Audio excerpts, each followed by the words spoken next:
Serial में आने वाला है एक नया। तो अब गौतम ही को जलाने के लिए प्रेम से ये कहता है कि प्रेम तुमको अपनी आय के साथ टाइम स्पेंड करना चाहिए। तभी यह कहता है कि गौतम अपने काम से काम रखो और आय के सोचने के लिए मैं हूँ, फिर सोचने की कोई भी जरूरत नहीं है। तभी ये कहता है मैंने तुमसे अकाउंट डिटेल मांगी, तुमने अभी तक नहीं दी है। तभी गौतम ये कहता है कि मैं कहीं भागा नहीं जा रहा हूँ, कुछ लेके भाग नहीं जाऊंगा। तभी यह कहता है कि तुम भाग भी नहीं पाओगे, मैं तुम्हें भागने दूंगा ही नहीं। मुझे पता है कि तुमने क्या किया, ने अपने आप को बचाने के लिए भाभी को से निकलवा दी कि तुम्हारी सच्चाई सबके सामने ना आ जाए, तुम्हारा अंडा ना फोड़ जाए। तभी तुम काफी ज्यादा डर जाता है और फिर यह बोलता है कि तुम बिल्कुल भी चिंता मत करो, अकाउंट की सारी डिटेल्स हाँ चेक करूंगा और तुम्हें पता चल जाएगा तुम क्या क्या कर रहे हो। तभी को नहीं बोलता है और यह कहता है कि अब मैं तुम्हें रिटर्न देके ही रहूंगा। तभी मन ही में काफी ज्यादा खुश होती है, सोचती है कि अब होगा या पकड़ा जाएगा तो प्रेम खुद ही इसे धक्के मार घर से बाहर निकाल देगा और मेरा और प्रेम का रास्ता पूरी जगह साफ हो जाएगा। यह मेरे और प्रेम के बीच में आने की कोशिश कर रहा है और मैं बिल्कुल भी नहीं चाहती हूँ कि मेरे प्रेम के बीच में कोई भी आए। तो राही आ ही चुकी है, 3 आ रहा है तो मैं इसको बिल्कुल भी बीच में आने नहीं दूंगी। तभी अगले दिन फैमिली के सामने ही गौतम अकाउंट डिटेल मांगता है और जैसे फैमिली के सामने जैसे मांगता है मोटिवा कहती है ये तो क्या कर रहा है, तो जमाई जी से अकाउंट डिटेल मांग रहा है, क्या तेरा दिमाग खराब हो चुका है। आगे कहता है कि बाप को काम के बीच में नहीं बढ़ना चाहिए और ये कंपनी क्या क्या हो रहा है सब कुछ देखना चाहता है, तो आग की क्या दिक्कत है। तभी ये वाली कहती है कि तुम लोग जमाई पे सब करने लग गए हो, अब पता चल रहा है। तभी गौतम ये कहता है मोटिवा से बिल्कुल भी चिंता मत करिए, प्रेम को सारे ड्रेड दे दूंगा। तभी प्रेम ये कहता है कि कब दोगे, उनसे चीनों से मांग तो रहा हूँ, तुमने कोई घपला तो नहीं किया।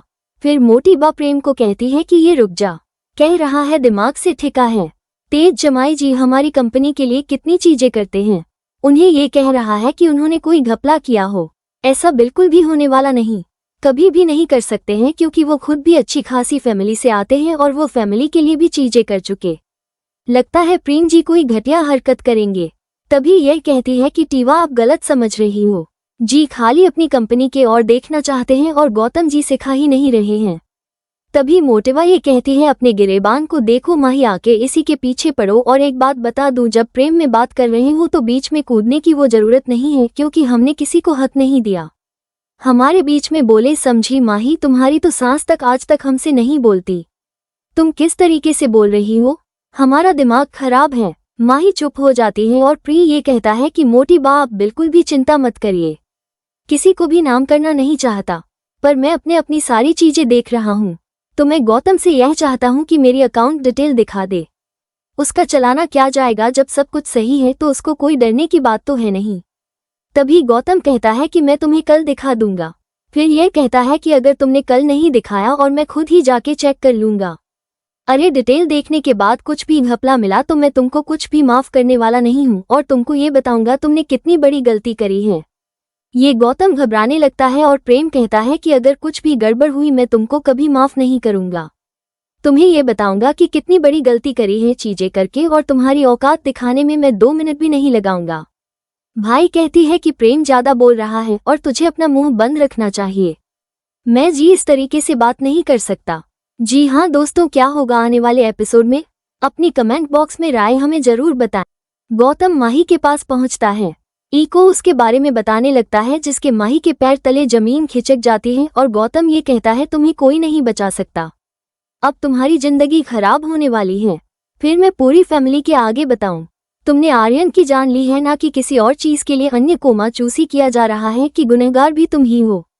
तभी यह कहती है कि ऐसा मत कर, तुम ऐसा करोगे तो मुझे इस घर से निकाल दिया जाएगा।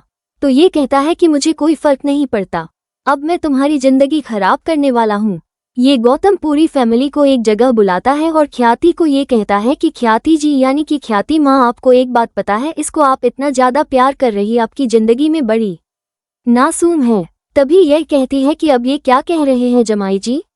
मोटिबा ये पूछती है कि जमाई जी आप क्या कहना चाहते हैं, का दिमाग खराब हो चुका है।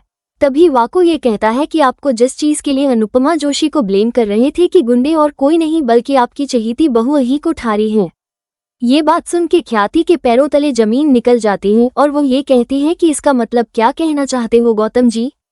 तंग कहता है आर्य की जान लेने वाली और कोई नहीं, आपकी यह बहू माही है। जैसे यह बात सबको पता चलती कि सब चौंक जाते हैं और प्रेम काफी तेज माही पे चिल्लाता है। कहता है कि तुम्हारी इतनी हिम्मत मार, तुमने इस भाई की जान ले ली।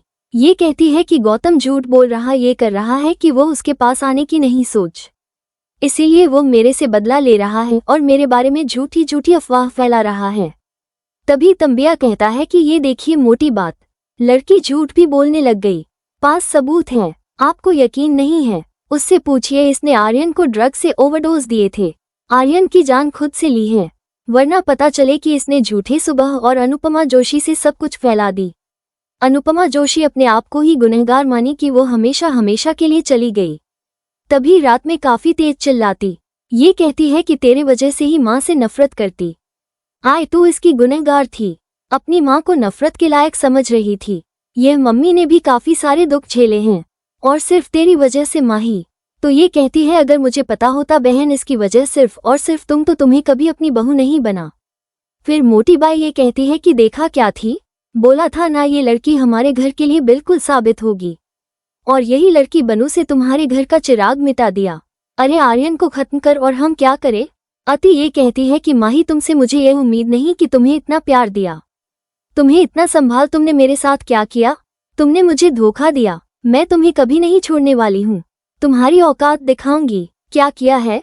तभी तीखने लगती है और राही यह कहती है कि तूने जो किया है माही तुझे जरूर मिलेगी, तू कभी भी खुश नहीं रह पाएगी। तभी क्या तिया कहती है कि खुश खुश रहने भी नहीं दूंगी जिसने मेरा बेटा से छीन लिया। ती कहती है खुश रहे, वो भी कोठारी फैमिली के बाप।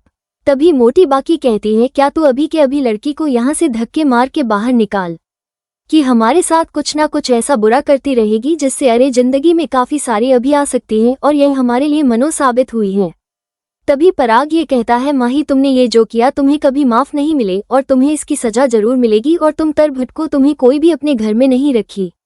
ख्याति को ये कहता है पराग देखा अपनी जिस बहू को अन्न पंजूसी को भला समझ रही थी सही निकली, और जिसको आपने अभी तक इतना प्यार इन्हें सब कुछ किया उसने ही आपके बेटे की जान ली, और यह ख्याति जी की आप क्या करेगी, अब किस तरीके से चीजें संभाले। तभी यह कहती है कि पराग जी मुझे माफ कर दीजिए, माही तुम यहाँ नहीं रह सकती हो। माही का हाथ पकड़ के बाहर निकालने लगती है और यह कहती है कि अगली बार यहाँ कभी मत आना, तुमने जो किया है उसके लिए तुम्हें यह माफी नहीं मिलेगी। जी हाँ दोस्तों, होगा आने वाले एपिसोड में। अपनी कमेंट बॉक्स में राय हमें जरूर बताएं। आपको यह वीडियो पसंद आई हो तो आप इस वीडियो को लाइक करें, हमारे चैनल सब्सक्राइब करना ना भूलें।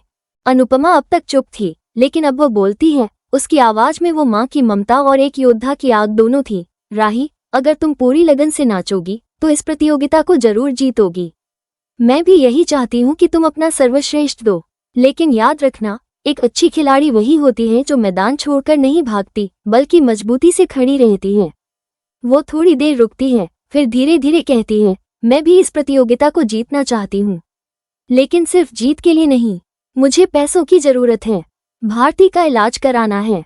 हाँ, वही भारती जिसे सबने नजरअंदाज किया, जो अब मेरी बेटी जैसी हो गई है। मैं उसे कभी अकेला नहीं छोड़ सकती।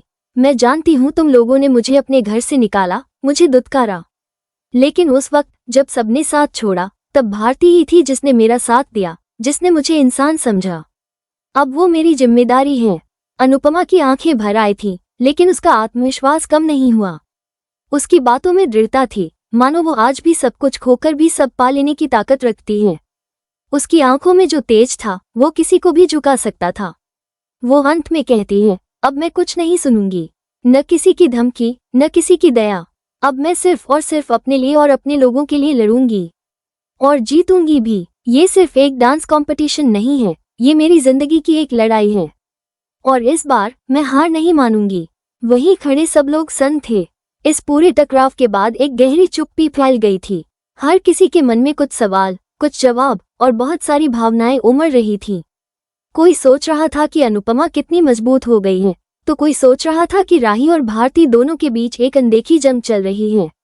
लेकिन जो सबसे ज्यादा सामने था वो था एक माँ का संघर्ष और उसकी अदम्य इच्छा शक्ति। राही, जो अब तक सिर्फ गुस्से और आक्रोश में थी, अब खुद को असमंजस में पा रही थी। वो जानती थी कि अनुपमा गलत नहीं है, लेकिन उसकी अपनी इच्छाएं, उसका अपना स्वाभिमान उसे कुछ समझने नहीं दे रहा था।